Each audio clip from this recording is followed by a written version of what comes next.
Um rei jovem, coroado entre sombras e promessas, olhando para uma cidade que quer ser grande. Seu nome é Salomão. Filho de Davi, herdeiro de um sonho, ele recebe de Deus mais do que poder. Recebe sabedoria. Mas não apenas sabedoria, recebe a tarefa de transformar uma nação que saiu do pasto e da tenda em um reino estável, reconhecido, próspero. A riqueza de Salomão não foi fruto de um único gesto, nem de um acaso. Foram várias decisões, ações e obras que, em conjunto, formaram um projeto. Vou contar uma a uma as 10 grandes atitudes, os 10 atos, que, conforme o texto bíblico e sua lógica, fizeram Salomão enriquecer. Ato 1. Pedir sabedoria antes de pedir riquezas.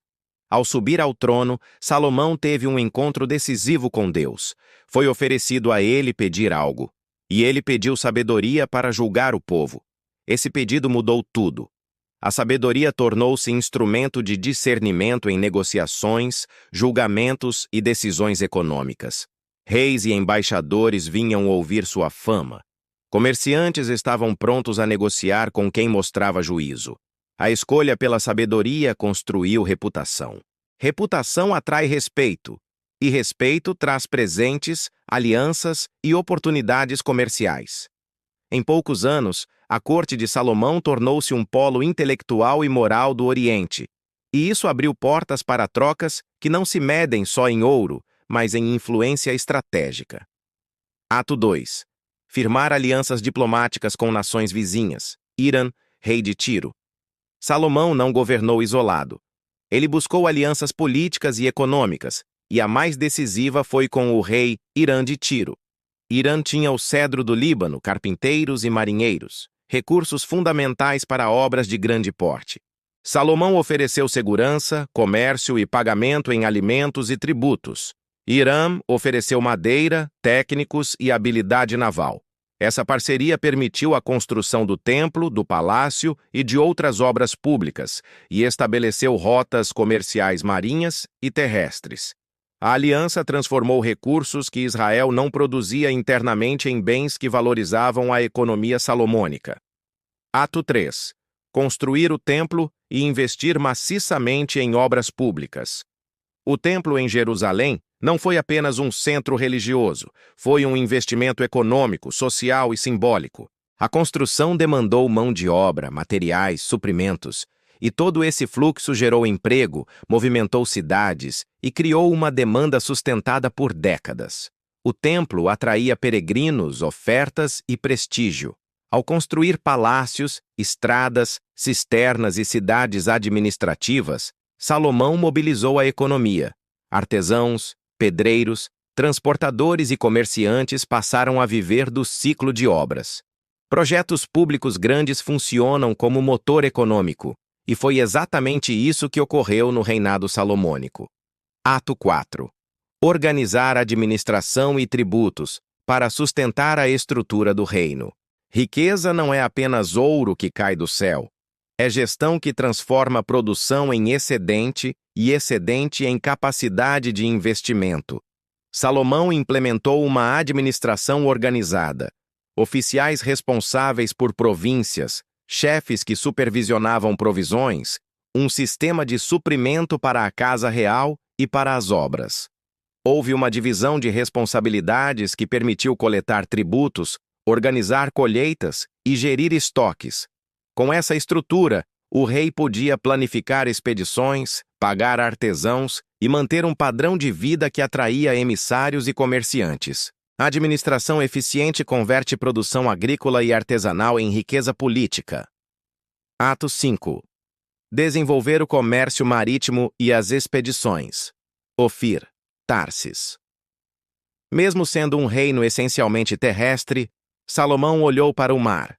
Organizou expedições que, com navios de aliados como Hirã, iam buscar ouro, pedras preciosas, especiarias e madeiras raras. Cargas vindas de lugares distantes mencionados nas histórias como Ofir e Tarsis. Esses produtos exóticos alimentavam o luxo da corte e eram intercambiáveis por mais tecnologia, por artesanato especializado e por prestígio. O comércio marítimo ampliou o mercado de Israel muito além de suas fronteiras e transformou o reino em intermediário entre rotas do Oriente e do Mediterrâneo. Ato 6. Controlar e assegurar recursos estratégicos, madeira do Líbano, metais, ouro. Grande parte da riqueza de um reino antigo dependia do acesso a matérias-primas, cedro para construção, metais para ferramentas e ornamentos, ouro para tesouros reais. Salomão assegurou esses recursos por acordos, tributos e expedições.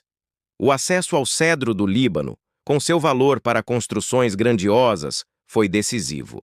Garantir rotas e fontes de materiais caros aumentou o poder negociador do rei e diminuiu o custo de produção interna, permitindo obras em escala e acumulação de bens preciosos. Ato 7. Mobilizar mão de obra organizada e criar centros especializados de produção. Salomão organizou o trabalho. Havia trabalhadores locais, estrangeiros e pessoas convocadas para tarefas específicas. Oficinas especializadas para metalurgia, carpintaria, tecelagem e oleiros surgiram ou foram ampliadas. Essa concentração de ofícios gerou know-how, permitiu fabricação em série de objetos valiosos e reduziu dependência de importações em itens de luxo. Produção especializada é um motor de economia porque cria excedente comercializável e reduz custos de manutenção dos grandes projetos. Ato 8. Cobrar tributos, receber presentes e institucionais reservas reais. O reinado salomônico descreve um fluxo regular de tributos e presentes. Tributos de povos submetidos, produtos do comércio e oferendas religiosas alimentaram os tesouros reais. Ao mesmo tempo, a fama e a sabedoria do rei atraíam delegações que traziam presentes valiosos. A rainha de Sabá é o exemplo clássico. Presenteou Salomão com ouro, especiarias e pedras preciosas. Essas entradas regulares constituíram um fluxo de capital que sustentou o luxo e o poder do trono. Ato 9. Cultivar reputação internacional. Sabedoria, justiça e hospitalidade como ativos. Salomão investiu em imagem, e a imagem rendeu. A sabedoria que ele pediu fez dele o juiz que decidia com clareza e atraiu gente que queria ver ou ouvir o rei. Receber visitantes, resolver disputas e ser conhecido por decisões sábias transformou sua corte em ponto de referência. A reputação trouxe negócios. Quem quer comércio seguro, procura negociar com quem inspira confiança. A hospitalidade real, banquetes, presentes, trocas cerimoniais, foi também um instrumento diplomático que gerou retorno material. Ato 10. Fomentar culto centralizado e festivais que atraíam peregrinos e ofertas. O templo centralizou o culto e, com ele, aumentou a frequência de peregrinações e ofertas que circulavam por Jerusalém. Festas, sacrifícios e celebrações traziam multidões e recursos. O culto centralizado fortaleceu a autoridade do rei e gerou um fluxo de bens e serviços, hospedagem, comércio local e trocas, que incrementavam a economia urbana. Religiosidade e economia caminharam juntas. O templo era locus de fé e de circulação de riqueza. Agora, paremos um pouco em cada ato, como se observássemos cenas distintas de um filme antigo, para entender não só o que Salomão fez, mas também como cada ação se encaixou na outra, formando um projeto coerente. A sabedoria que Salomão pediu foi o núcleo moral do seu reino. Não era sabedoria nascida só de livros, mas sabedoria prática, capaz de distinguir o bode do cordeiro, de julgar com justiça e de tomar decisões que equilibravam poder e honra. Essa sabedoria criou autoridade. A autoridade atraiu povos, visitantes e delegações que vieram ver de perto o rei que decidia com clareza. Quando comerciantes e soberanos acolhem um juiz reconhecido, surgem contratos, acordos e presentes espontâneos. A aliança com Hirã, o rei de Tiro, é um episódio em que a política e a economia se entrelaçam. Hírão era mestre em madeira e mar, E Salomão precisava disso. Nada impede que se veja ali uma lição. Buscar o que nos falta fora de portas com respeito mútuo é mais eficiente do que improvisar. O cedro do Líbano tornou possível o templo e as embarcações. Os artesãos fenícios ensinaram técnicas. Juntos, abriram rotas. A cooperação internacional foi um capital não escrito. As grandes obras, o templo, o palácio, as cidades, criaram demanda e pouparam tempo. Um trabalhador alimenta uma família. Um projeto grande contrata multiplicadores, fornecedores, pedreiros, cozinheiros. Salomão internalizou uma verdade antiga. Investir em infraestrutura cria emprego, aumenta a produtividade e faz circular riqueza. Obras públicas também afirmam identidade. Jerusalém passou a ser símbolo de um poder centralizado que atraía comércio e tributos. A administração ordenada transformou tudo isso em sistema. Sem organização, riqueza estoura e desaparece. Salomão organizou províncias, escalou suprimentos e criou procedimentos para alimentar palácio e projetos. A administração é aquilo que transforma a capacidade em realização contínua, garante que o excedente seja recolhido, armazenado e redistribuído para investimento. As expedições marítimas foram o salto para além do horizonte conhecido. Os navios que traziam ouro e especiarias eram o resultado de visão estratégica. Entender que o mundo antigo era uma rede e que quem participa das rotas vive do intercâmbio. Salomão não só acumulou luxo, como integrou Israel à economia mediterrânea, e isso teve efeito multiplicador.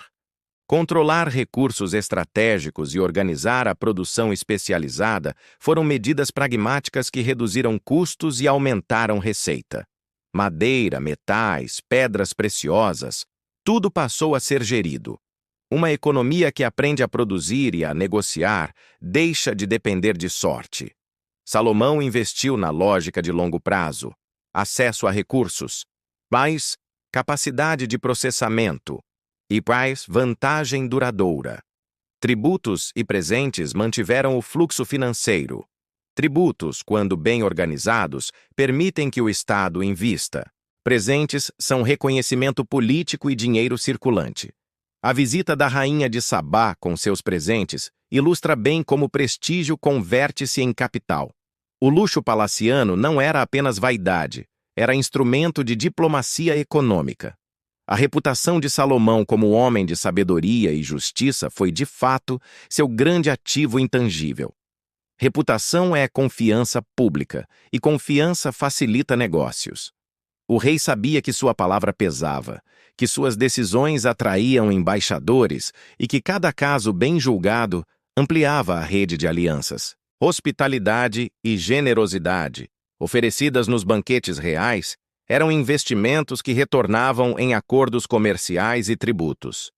Por último, centralizar o culto em Jerusalém e fazer do templo um eixo da vida nacional foi estratégia religiosa e econômica ao mesmo tempo. Lugares de culto atraem multidões. Multidões compram, hospedam-se e trocam. O templo trouxe peregrinos, recursos e visibilidade internacional. Mais do que um símbolo, era um eixo de circulação. Há, é claro, sombras e tensões nesse quadro. A Bíblia registra críticas e limites. O custo humano de grandes obras, as pressões fiscais e a tendência de um coração que se distrai com muitas mulheres e riquezas. Elementos que no balanço histórico bíblico apontam para fragilidades. Mas se a pergunta for estritamente econômica e prática, o que fez Salomão enriquecer? A resposta aparece clara. Combinação de sabedoria, alianças, obras, administração, comércio, controle de recursos, mão de obra organizada, tributos, reputação e centralização religiosa. Cada ato dependeu do outro. Isoladamente, teria significado menor. Fecho com uma imagem. Imagine Jerusalém no entardecer do reinado de Salomão. O templo reluz, navios voltam ao porto com cargas exóticas, artesãos trabalham em oficinas, emissários trocam presentes, a lei circula e a corte julga. É a cena de uma economia em movimento, mas também de um projeto humano que tentou conjugar fé, gestão e política. Essas lições permanecem. Sabedoria governa riquezas, alianças multiplicam recursos, infraestrutura cria bem-estar, reputação abre mercados, e a fé, quando bem orientada, pode ser eixo de coesão social.